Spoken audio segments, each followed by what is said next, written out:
Keir Starmer has just received the worst news of his entire term, and it may sound crazy, but his decisions have only worsened the situation over the past 4 months.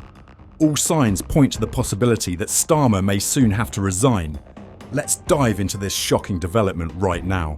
But first, make sure to hit the like button and subscribe to the channel so you won't miss any updates on British politics. In Kemi Badenoch's very first week as leader, the Conservatives have overtaken Keir Starmer's Labour Party by a 2-point lead. According to the latest polls, the Conservatives are now ahead with 29% support, while Labour trails at 27%.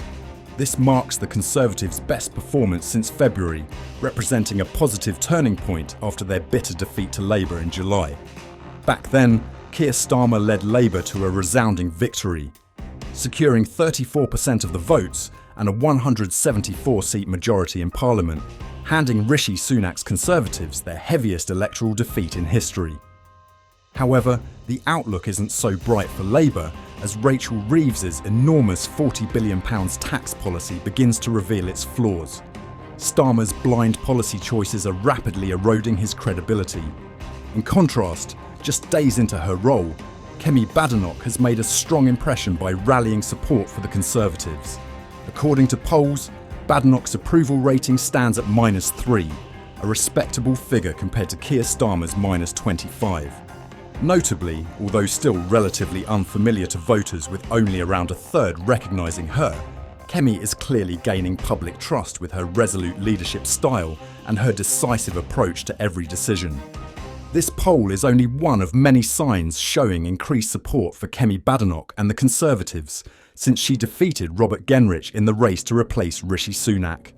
It comes at a time when Keir Starmer's government is under heavy criticism from all sides, particularly for inheritance tax hikes targeting farmers and national insurance increases for businesses. Thousands of farmers from across the country are expected to gather in London later this month to protest the government's inheritance tax policy, fearing that this measure will severely threaten national food security and lead to the decline of family-owned farms. The tax policy requires heirs to pay 20% tax on any inherited farm assets over £1 million, starting from April 2026.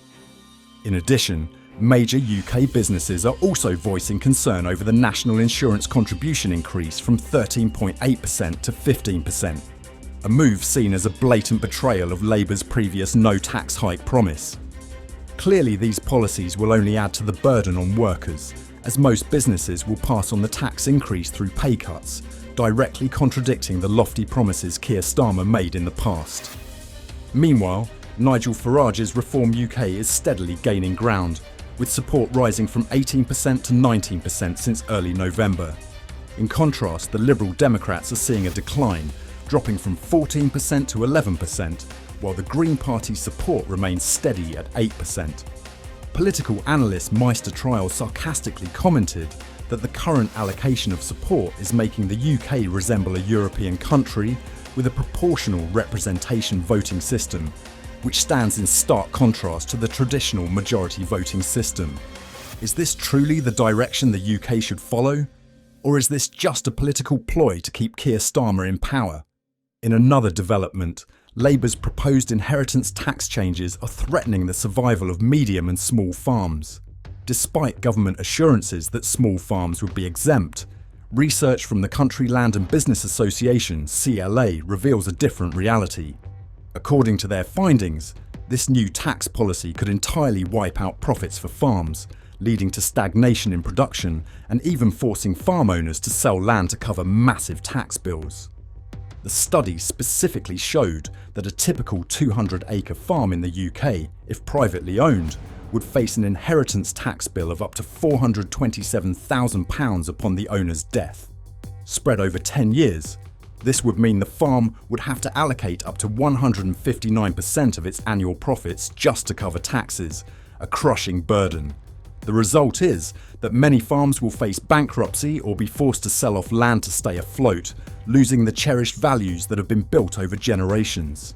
Keir Starmer is proving himself blind to the consequences, pushing forward with these tax-imposing policies that drive countless businesses and farmers to the brink without considering the long-term repercussions for the UK economy and society. To implement the requirements of this bill, heirs would be forced to sell at least 20% of their land, equivalent to about 40 acres. This move would render many farms unable to operate, jeopardising their survival. This forced sale not only strips away valuable assets, but also incurs a massive capital gains tax that Labour is imposing, a punch in the gut to farmers whose land has been passed down through generations. This callousness is further highlighted by former Labour advisor John McTernan's comment that Labour might treat farmers the same way Margaret Thatcher treated miners in the past. From McTernan's perspective, agriculture appears to be a sector where the country no longer needs small-scale farmers. This view has sparked significant public backlash, with many condemning Labour, accusing it of not only attacking struggling farmers, but of pushing a policy not as a necessary financial reform, but rather as one filled with envy, narrow-mindedness and vengeance. Gavin Lane, Deputy President of the Country Land and Business Association, CLA, has criticised the government, suggesting they are either misleading the public about the severe impacts of these reforms or entirely oblivious to the nature of rural businesses. Lane expresses hope that the government's stance is merely a result of ignorance and that it will listen to feedback rather than repeatedly dismissing or ignoring public responses. Although Labour tries to justify this policy as a tax on the wealthy, the reality is that typical family farms would be significantly affected. If farms are required to dedicate all their income to pay the hefty tax over a 10-year period, this will become an overwhelming financial burden, directly threatening the sustainability and survival of agricultural businesses. The government's projections paint a somewhat rosier picture for farming couples, who might qualify for tax relief. However, this does little to hide the bleak and harsh reality. Judical Hammond, CLA's Director of Policy and Advice, notes that for any land area reaching 250 acres, the farm's profits will almost be wiped out. Data from the Department for Environment, Food and Rural Affairs, DEFRE, show that over 50% of arable farms in England span more than 250 acres, meaning this policy would severely impact a large number of farmers. Hammond also condemns the government's mistaken belief that most farms won't be affected, arguing that couples can simply seek additional financial support. However, she points out that these relief policies don't account for individual farmers' challenging circumstances. Notably, this policy does not apply to widows or those who pass away within 7 years. This leaves farmers anxious about the future, as no one can guarantee their lifespan. Tim Bonner, Chief Executive of the Countryside Alliance, has spoken out about the distress many older farmers face, fearing that their death could mark the end of a family farming legacy spanning generations. He emphasised that he knows many of these individuals personally and cannot fully express the hardship they are enduring.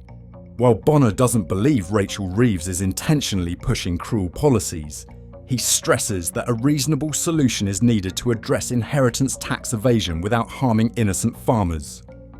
However, the model used by the government relies on conservative estimates, failing to consider critical factors such as income from diversified activities, farm shops, livestock, development potential, or holiday rentals. These factors can significantly increase the value of a farm. In reality, approximately 69% of farms in England are engaged in some form of diversification.